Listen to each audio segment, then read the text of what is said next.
Enter a day after an earnest man of work. Like a pencil, he's been sharpened and fine-tuned with the infinite laws of power. He guards what is his and guards what is right, steadfast in the good life. After staring into the fire that melted the coat of worriment that was snuggling his heart, he set out to blaze a trail of bravery and blanketed all his actions under a noble cause. Yet he is, still pinned to the trash bin of modernization, constantly being handed booby prizes as if they're merit. His times are plagued with temporary antidotes, and he, lacking finding the thing that could alleviate the nauseousness that the regurgitated societies of today inks on him. So he searches for something new, something fresh. Fresh. He is home. The crumbling of the herb.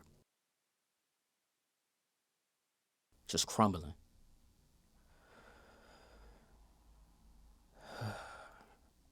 The crumbling of the herb. Inhale. Off the wall, his literary palette says some of his peers. His reading selection for today is A Choice of Weapon by Gordon Parks.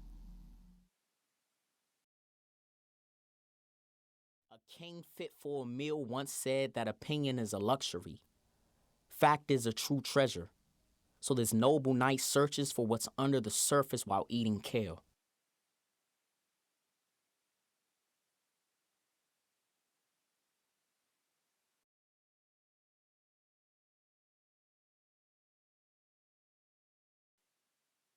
In the mornings, he takes a run and loops around the village town center. On today, he decided to cut it short. Just the cul-de-sac. The cause? Well, it's last night's shenanigans, of course. Last night's shenanigans brought change of clothes and endorphins. After returning home and preparing to bathe, he gave in to her request. She joins him.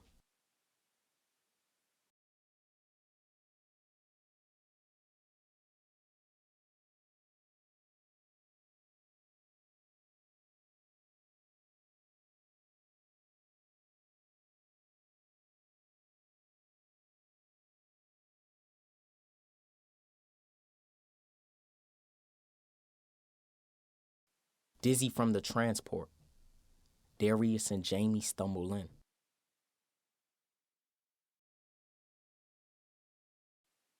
Whoa, this place looks nice. Do I gotta take my shoes off? Do I gotta take my shoes off? No, you can keep them on if you want. Really? Yeah.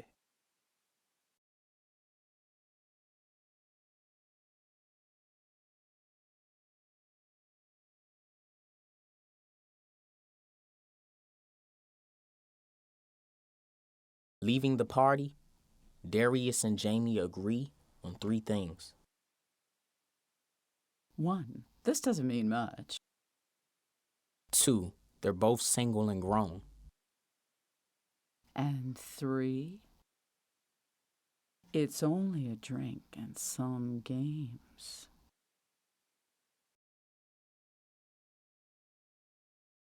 Indeed, the costume party was hosted by their place of employment. Departments feet away from each other, but socially oceans apart. Darius just moved here. She's his first guest. As the night walked further down the path of fate, Jamie and Darius chased each other's echoes at the top of the canopy. Darius. That's my father's name. That's good. I mean, is that good? Yeah. But you'll have to ask him. Well, what's your name? Jamie. In the following weeks, our hero, Darius, answers the call of the wild. You must not continue. Be still now. Huh. Oh, sir. Well, he's Darius of Mackenzie. There has to be a misunderstanding. Darius was sent on commission by arm and leg of the royal circle. I didn't ask you to speak. Be still first. A million to fallacy speech. A handsome sum bestowed upon my front porch once my task is completed. I need to go beyond this point. Would you care to search me? For what? I have no fear. Just responsibilities. Show me the message you carry. Where's your bag or your holding sack? I cannot reveal the components of the message. If word were to get out. Didn't King Seymour, the Zeit, and his royal asswipers inform you of the risk? The cold danger walking upon this road? What manic individual are you? Well, I ask that these rings be evidence of my sincerity. I can prove who I am. Can you prove who you are?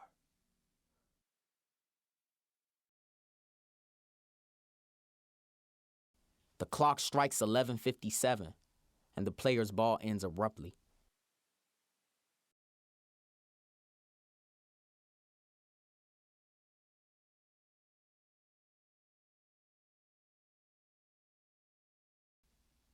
You have no grant to pass the border. You're a spy. Where is your badge or your royal signature? Show or turn around, now. Or perish in that spot. They must have given you some documentation. I believe you speak lies.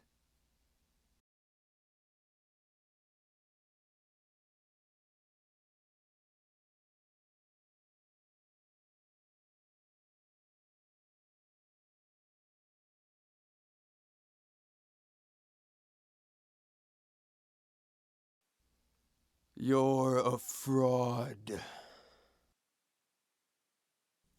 Okay.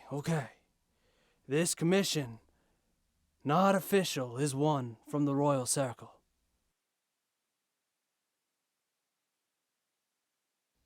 I've always hated your people. Don't let a poisonous pride betray your better judgment.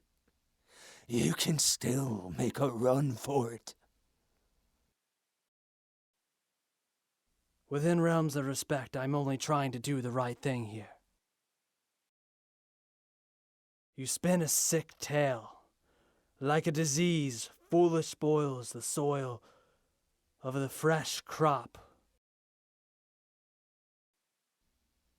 You're doing all of this for a brother.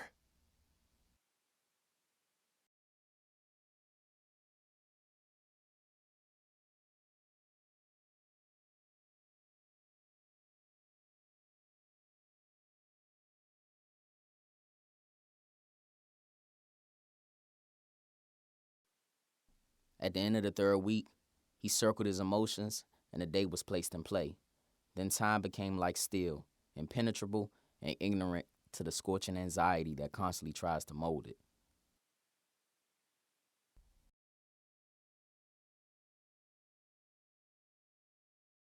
Well, bravo. Oxygen her arrival on time was to Darius.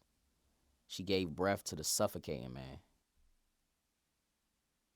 And he gives her some flowers for her home vase. No one ever got me flowers. Together they enjoy popcorn. Popcorn? Darius enlightens Jamie on how bad city traffic is at night. She agrees.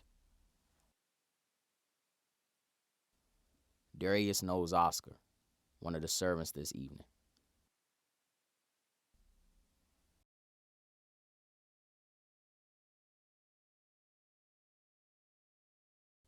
It's hot, Jamie says.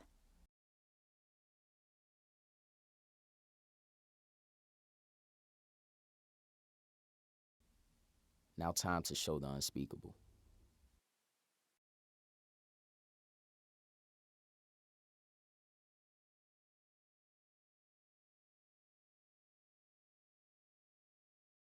Darius preordained that charcuterie board is to be served on the battlefield.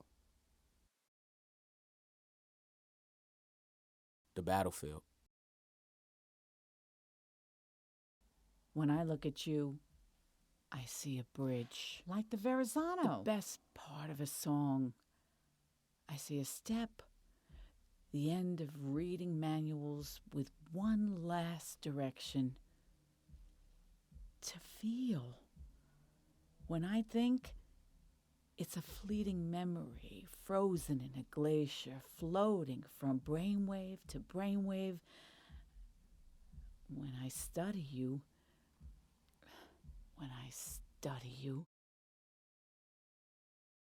Jamie needed something a bit heavier. It was a long day at the library.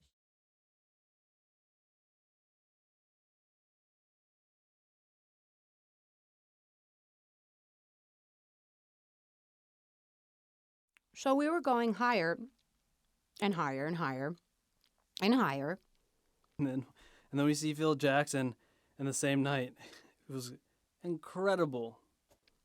And I was scared shitless. And then, really, Yeah, that kind of is like skydiving. I was with my mother, so obviously I made her pay for everything. Her room was over here and mine was over there. My eyes were sunken, smothered in pleasure. My fertile hands were sedated to forget their roots. The feet that once propelled me now trespass against my freedom and solicited my right to a narrow path. But you rescued me, saved me from staring at constellations. You rescued me through your conversation.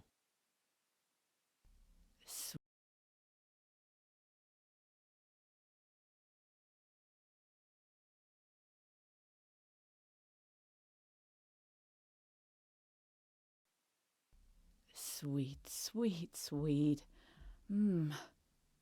Like soft serve on a scalding Saturday. This is nice. The heavens spread and rivers part when a monolith of a man walks on the face of the ground. Shh. This is my favorite part.